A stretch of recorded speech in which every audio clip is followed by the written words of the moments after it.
Seperti di salah satu kantor urusan agama di Kecamatan Lubuk Linggau Timur 1, Kota Lubuk Linggau, untuk penerapan penerbitan kartu nikah hingga kini belum dilakukan, lantaran belum memiliki prasarana kelengkapan peralatan pencetak kartu nikah.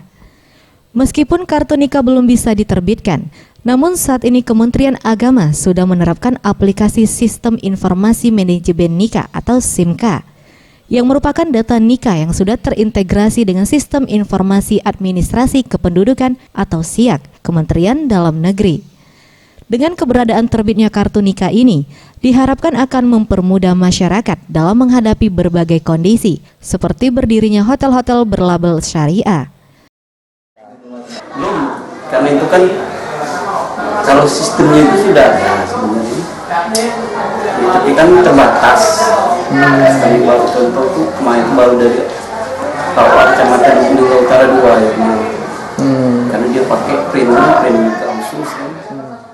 Untuk diketahui, untuk wilayah Provinsi Sumatera Selatan, 2 kota yang akan menjadi percontohan penerbitan kartu nikah, yakni Kota Palembang dan Kota Lubuk Linggau. Tim Liputan, Sriwijaya TV.